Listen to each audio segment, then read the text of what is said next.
बोले राम आप बताओ कि इनके साथ क्या करना चाहिए। भरत जी ऐसी ऐसी बात कह रहे हैं, तीसरी सभा यहां पर लगी है महाराज। बोले भरत जी चाहते हैं कि ये और शत्रुघ्न जी आपके बदले में यहाँ 14 वर्ष के लिए रहें। भरत जी ने हाथ जोड़ करके कहा, बोले गुरुदेव केवल यही नहीं, हे रघुनाथ जी मैं आपसे यही प्रार्थना करना चाहता हूं कि प्रभु या तो ऐसी कृपा हो जाए कि हम दोनों भाई 14 वर्ष के लिए यहाँ रहते हैं, आप सभी वापस चले जाइए, नहीं तो लक्ष्मण को भेज दीजिए, मुझे अपने साथ रख लीजिए। और अगर ऐसा नहीं कर सकते हैं तो वन में हम तीनों भाई रहने के लिए तैयार हैं, आप श्री जानकी मैया के साथ में अयोध्या में जाकर के विराजमान रहे। बोले हे रघुनाथ जी मैं आपसे प्रार्थना करना चाहता हूं। और गुरुजी देखिए क्या कर रहे हैं, गुरुजी भरत जी के बारे में खूब बड़ाई कर रहे हैं। बोले राम मैंने भरत जैसा भाई आज तक नहीं देखा है। जब श्री रघुनाथ जी ने देखा गुरुजी का इतना प्रेम है भरत जी के ऊपर, बड़े प्रसन्न हो गए। भरत जी से कहा, बोले आज श्री रघुनाथ जी बहुत प्रसन्न हैं, भरत तुम्हें जो चाहिए वो मांग लो। राम जी ने भी यहां पर कह दिया, बोले गुरुजी मैं आपको वचन देता हूं, जो भरत कहेंगे मैं वही करूंगा। भरत जी ने कहा, बोले सरकार स्वामी को संकोच में डाल करके कोई कार्य सेवक को नहीं करवाना चाहिए। मैं तो आपसे यही प्रार्थना करता हूं कि सबको भेज दीजिए, मुझे अपने साथ में रख लीजिए वन में, मैं आपके साथ में रहना चाहता हूं सरकार, मुझे आप मत छोड़िए। भरत जी के भाव को सुनकर के प्रभु बहुत प्रसन्न हुए हैं। और इसी समय यहाँ पर श्री जनक जी महाराज का समाज उपस्थित हुआ है। जनक जी महाराज आए हैं, सभी ने खड़े होकर के श्री जनक जी का बड़ा ही स्वागत किया है। रात्रि के समय में कौशल्या मैया ने जाकर के सुनैना मैया से प्रार्थना करी। बोले महाराज दशरथ हमेशा एक बात कहते थे कि भरत कुल दीपक हैं। हे सुनैना जी आप जनक जी से जाकर के प्रार्थना करिए कि वो राम को समझाएं कि लक्ष्मण को भेज करके अपने साथ में भरत को रख लें, क्योंकि मेरा भरत लक्ष्मण राम के बिना नहीं रह सकता है। जनक जी ने वहां पर कौशल्या मैया को समझाया है कि याज्ञवल्क्य मुनि ने मुझे पहले ही बताया था कि राम जी जब बन जाएंगे तो बन जाने के बाद में देवताओं का कार्य सफल करेंगे, ये पहले से ही लिखा हुआ है। चौथी सभा लगी है महाराज चित्रकूट में आज, और चौथी सभा में सब एक दूसरे के ऊपर बात टाल रहे हैं, सब बैठे हुए हैं और शांति से बैठे हुए हैं। भरत जी कह रहे हैं गुरुजी से, गुरुजी आप कहिए रघुनाथ जी से क्या करना चाहिए इनको। गुरुजी जनक जी के ऊपर डाल रहे हैं, जनक जी आप धर्म धुरंधर हैं, आप बताइए राम जी को क्या करना चाहिए। राम जी गुरु जी के ऊपर डाल रहे हैं, गुरु जी माताओं के ऊपर डाल रहे हैं, सब एक दूसरे के ऊपर डाल रहे हैं। यहाँ पर तो महाराज जनक जी ने मन में विचार किया कि मैंने यहाँ पर आकर के बिल्कुल भी अच्छा कार्य नहीं किया है। भरत जी हाथ जोड़ करके खड़े हैं, रघुनाथ जी कह रहे हैं, बोले जो भरत कहेंगे मैं वो करने को तैयार हूं। सारे देवता आकाश मार्ग में दर्शन कर रहे थे, इंद्र की धड़कन तेज हो गई महाराज। इंद्र ने जाकर के अपने गुरुजी से कहा, बोले गुरुजी बताइए अगर ऐसा हो गया कि भरत जी के कहने पर राम जी चले गए तो फिर क्या होगा हमारा। गुरुजी मैं आपसे प्रार्थना करता हूं कि जाकर के भरत जी के मति को बदल दीजिए। गुरुजी ने कहा, इंद्र सबके पास तो 2 नेत्र होते हैं, तुम्हारे पास 1000 नेत्र होने के बाद भी तुम इस प्रेम की दशा को नहीं देख पा रहे। अरे अगर कभी तुम श्री रघुनाथ जी का अपराध करोगे तो राम जी क्षमा कर देंगे, लेकिन अगर कभी उनके सेवक के अपराध में तुम भागीदार हुए तो राम जी छोड़ने वाले नहीं हैं, फिर प्रभु के प्रताप से आपको बचाने वाला कोई नहीं है। राम जी ने यहाँ पर भरत जी को अपने पास बुलाया है और बुला करके अपने पास ही बिठा लिया है। बिठा करके श्री रघुनाथ जी भरत जी से कहते हैं, बोले भरत भाई, सत्य की दुहाई दी है प्रभु ने कि जानहु तात तरनि कुल रीति, सत्य संध पितु की रति प्रीति। भरत, तुम हमारे कुल की रीति को अच्छे से जानते हो। पिताजी को हमारे वचन से प्रेम था, प्राण से प्रेम नहीं था। उन्होंने वचन की रक्षा के लिए अपने प्राण त्याग दिए। मैं तो आपसे केवल यही प्रार्थना करता हूं कि आप अपने धर्म का पालन करिए और मुझसे मेरे धर्म का पालन करवा लीजिए। जिस धर्म के कारण मैं यहाँ पर आया हूं, इस धर्म का पालन आप मुझसे करवा लीजिए। भाई, ऐसा करते हैं कि हम और आप बंटवारा कर लेते हैं। राम जी क्या कह रहे हैं? हम और आप बंटवारा कर लेते हैं। भरत जी कहते हैं, बोले भैया बंटवारा, किस चीज का बंटवारा करना है? अरे अयोध्या के साम्राज्य को आप ठोकर मार करके आ गए, उसके बाद मैं भी ठोकर मार करके आ गया। अब किस वस्तु की बंटवारा, किसका बंटवारा करना चाहते हैं? रघुनाथ जी ने हाथ जोड़ करके कहा, बोले भाई संपत्ति का बंटवारा नहीं करना है। बांटी विपत्ति सबही कह मोही। हे भरत, मैं संपत्ति की बटाई नहीं चाह रहा हूं, मैं तो विपत्ति का बंटवारा चाह रहा हूं। 14 वर्ष के लिए विपत्ति को मैं यहां पर रह करके आनंद में उसको व्यतीत करता हूं, और 14 वर्ष के लिए तुम अयोध्या का राज्य संभालो, वहां की व्यवस्था को देखो। यहां पर श्री भरत जी ने हाथ जोड़ करके कहा, बोले सरकार, स्वामी को संकोच में डाल करके मुझे अपना कोई कार्य नहीं करवाना है। जिस प्रकार से जेहि विधि नाथ प्रसन्न मन होई। क्या कह रहे हैं भरत जी? जेहि विधि नाथ प्रसन्न मन होई, करुणा सागर कीजिए सोई। जो जिसमें आपकी प्रसन्नता हो सरकार, आप वही कार्य करिए, हमें और कुछ चाहिए ही नहीं। बोले प्रभु, लेकिन एक वचन मैं आपसे चाहता हूं। आप कह रहे हैं ना 14 वर्ष के लिए, 14 वर्ष के बाद अगर एक दिन भी व्यतीत हुआ तो आप अपने भरत को जीवित नहीं देख पाएंगे। आपका ये भरत प्राण त्याग देगा, रह नहीं पाएगा। भगवान ने 14 वर्षों के लिए भरत जी को समझा लिया है। 5 दिन वहां पर श्री भरत जी महाराज रहे हैं और रह करके चित्रकूट के सभी स्थानों का दर्शन किया है।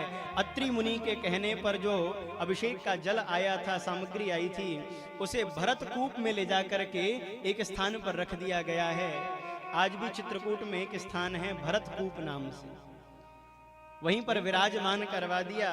और 5 दिन व्यतीत होने के बाद में महाराज श्री भरत जी महाराज रघुनाथ जी से यही प्रार्थना करते हैं, श्री भरत जी से यही प्रार्थना, राम जी से यही प्रार्थना करते हैं कि हे अवध के नाथ, मेरी बाह को मत छोड़िए। हे अयोध्या नाथ, हे प्रभु, आपने जो मुझे पकड़ रखा है, चाहे आप मेरे समीप रहें अथवा नहीं रहें, बस कृपा करिए कि आप मुझे छोड़ करके नहीं जाइए। हे नाथ, भरत जी महाराज एक ही प्रार्थना यहाँ पर कह रहे हैं, कर रहे हैं। ये जो भाव है मामा जी का लिखा हुआ है। हमारे श्री नारायण दास भक्तमाली जी, बक्सर वाले मामा जी जो हुए, जो सीता जी को बड़ी दीदी मानते थे, जीजी कहा करते थे, और उसी भाव से इनकी सेवा किया करते थे। और इतना सुंदर महाराज ये भाव है, जिस भाव का गान जब तक श्री रघुनाथ जी कनक भवन में सुनते नहीं है, उन्हें नींद नहीं आती है। आज भी सभी अयोध्या के वासी, बाहर के लोग वहां जाते हैं और जा करके श्री रघुनाथ जी को यही बात सुनाते हैं, जिसके बाद रघुनाथ जी शयन करते हैं। हमारे भरत भैया भी चित्रकूट में यही बात कह रहे हैं रघुनाथ जी से, आप लोग भी भरत जी के भाव में अपने भाव मिला दीजिए और मेरे साथ कहिएगा, हे अवध सैया मोरी छोड़ो न भैया। अवध सैया मोरी छोड़ो न भैया। अवध सैया मोरी छोड़ो न भैया। छोड़ो न भैया मोरी छोड़ो कलैया। छोड़ो न भैया मोरी छोड़ो न कन्हैया। छोड़ो न भैया मोरी छोड़ो न कलैया। छोड़ो न भैया मोरी छोड़ो न कन्हैया। सिया के सैया मोरी छोड़ो न भैया। सिया की सैया मोरी छोड़ो न भैया। अवध सैया मोरी छोड़ो न भैया। अवध सैया मोरी छोड़ो न। करताल बजाते हुए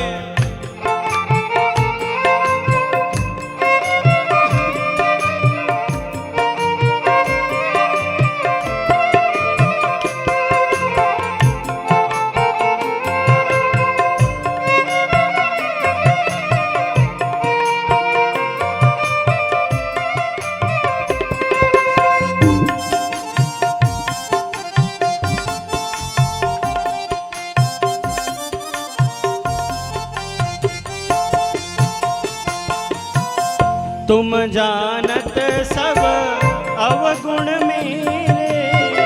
तुम जानत सब अवगुण मेरे। तुम जानत सब अवगुण मेरे। तुम जानत सब अवगुण मेरे।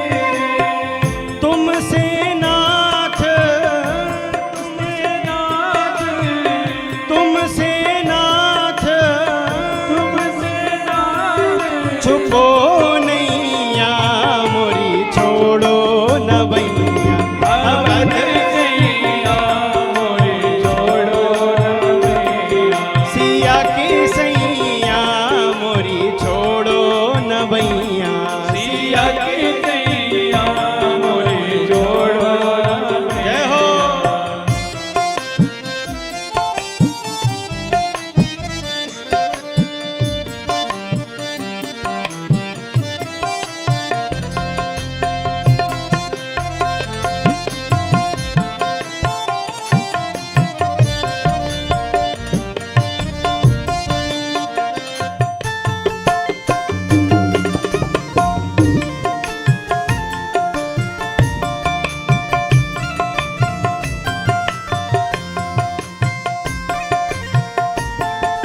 मस्ती में झूमते हुए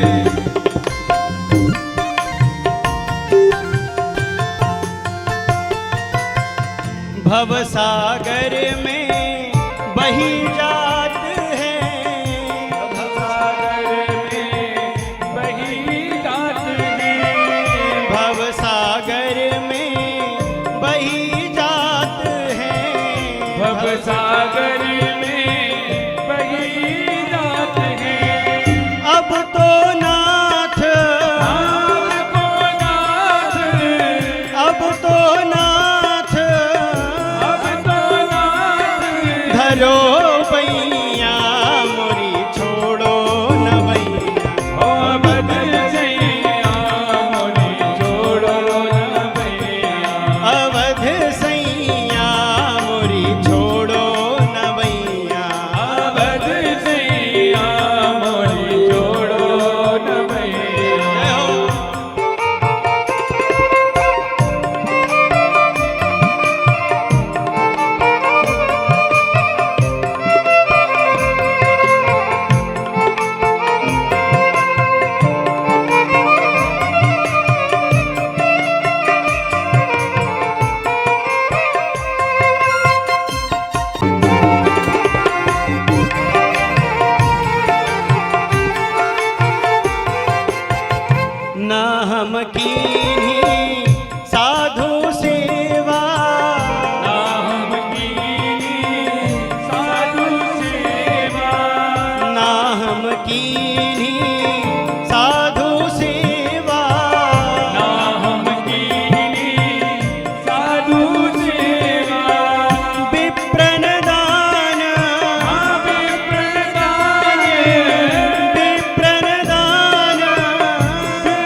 की जय।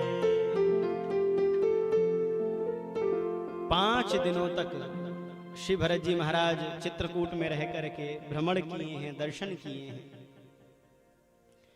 और महाराज 6वें दिन अब गोसाई मोहि देहु रजाई, सेवऊं अवधि अवधि भरी जाए।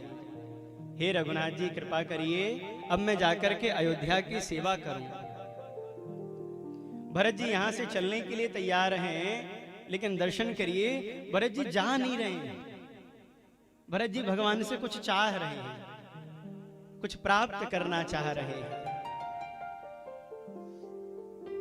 रघुनाथ जी से प्रार्थना करते हैं, प्रभु कोई अवलंब तो दीजिए, मुझे कोई सहारा तो दीजिए, जिसके सहारे रह करके मैं 14 वर्ष व्यतीत कर सकूं।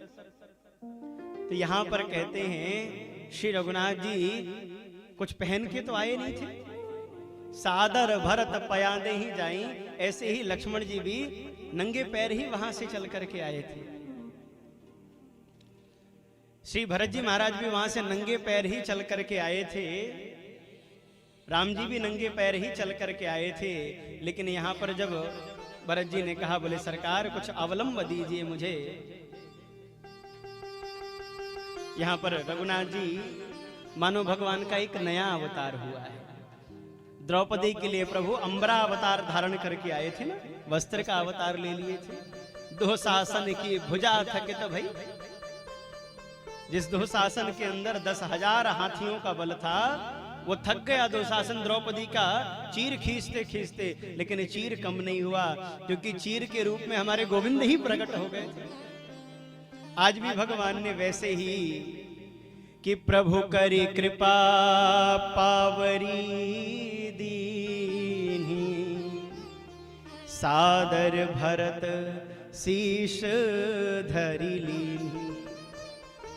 रघुनाथ जी का अवतार हुआ है प्रभु, आज खड़ाऊं के रूप में अवतार लेकर के प्रकट हुए हैं और अपने चरणों में डाल करके श्री रघुनाथ जी ने दिया है। भरत जी ने उठा के अपने मस्तक पर रख लिया है। श्री रघुनाथ जी को प्रणाम किए हैं, सीता मैया को प्रणाम किए हैं। मांगे विदा प्रणाम करी राम लिए, और लाए लोग उचाटे अमरपति कुटिल को अवसर पाए। सब लोग महाराज प्रभु से कृपा प्राप्त करके यहां से निकले हैं। 5 दिन लगा है चित्रकूट से अयोध्या आने में। और जब महाराज अयोध्या में पहुंचे हैं, जनक जी महाराज 5 दिनों तक और रुके हैं अयोध्या में। भरत जी के लिए सब व्यवस्था बनवा दी है। राज सिंहासन पर ले जाकर के श्री भरत जी ने पादुका को विराजमान किया है, और उसी पादुका से मांग मांग करके आज्ञा और पूरे अयोध्या की देखभाल करते हैं। कई जो विद्वान लोग हो जाते हैं ना, ज्यादा पढ़ लेते हैं, वो कहते हैं महाराज पादुका से कैसे अनुमति मिल सकती है? कहते हैं ना कई बार। आज भी कई स्थानों पर जाएंगे ना, वहां पर देवी देवता साक्षात प्रकट हो जाते हैं। कई लोगों के पितृ देवता प्रकट होकर के उन्हें कुछ न कुछ उपदेश देते हैं। तो भैया विचार करिए, संसारी जीव अगर प्रकट होकर के कुछ उपदेश दे सकता है, तो ये तो भगवान की वस्तु है, और भगवान की वस्तु तो भगवान के ही समान है। कहिए जय सिया राम। भगवान की वस्तु तो भगवान के ही समान है। श्री भरत जी ने आज्ञा मांगते हैं और सारे कार्य को करते हैं। नंदी गांव में भरत जी ने गुरुजी से आदेश मांग करके नंदी ग्राम में जाकर के कुटिया बनाई है। और कुटिया बना करके भूमि पर शयन नहीं करते, भूमि में भी गड्ढा करके, क्योंकि मेरे रघुनाथ जी भूमि पर शयन करते हैं, मैं गड्ढे पर नहीं सो सकता। भूमि के अंदर गड्ढा करके और उसमें शयन करते हैं। मुनि लोग भरत जी की गति देख करके डर जाते हैं, बोले इतनी तपस्या तो हम नहीं कर पाते हैं जितनी तपस्या श्री भरत जी महाराज कर रहे हैं। देखिए भैया, व्रत वो नहीं है कि जिस दिन आपको खाने को नहीं मिले और आप कह दो बोले हम व्रत हैं। खाने का अभाव हो और आप कह दो कि बोले हम व्रत हैं। व्रत उसे नहीं कहते, खाने के लिए 56 प्रकार के व्यंजन सामने पड़े हैं, फिर भी खाने की इच्छा नहीं हो, उसको व्रत कहते हैं। राम जी तो वन में गए हैं, मुनिवेश धारण करके गए हैं, उनके पास व्यवस्था नहीं है, वो अगर वन में मुनियों के समान है कोई बड़ी बात नहीं है।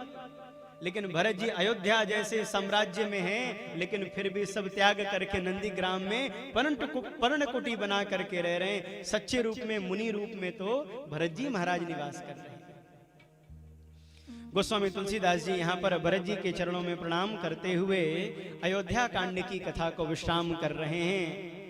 सिया राम प्रेम पीयूष पूरन होत जन मन भरत को, मुनि मुनि मन अगम जम नियम संयम, विषम व्रत आचरत को, दुखदाह दारिद दंभ दूषण, सुजस मिस अपहरत को, कलिकाल तुलसी से सठही, श्री राम सन्मुख करत को। गोस्वामी जी कह रहे हैं अगर श्री भरत जी का जन्म नहीं होता तो श्री राम जी के सामने इस सठ तुलसीदास को उनके सामने ला करके कौन खड़ा करता। गोस्वामी जी कह रहे हैं अगर श्री भरत जी का जन्म नहीं हुआ होता तो सीताराम जी के प्रेम को कौन प्रकट करता। ये तो भरत जी ने ही प्रेम को प्रकट किया है। अयोध्या कांड की कथा को यहाँ पर विश्राम देते हैं। बोलिए भरतलाल महाराज की, सियावर रामचंद्र की।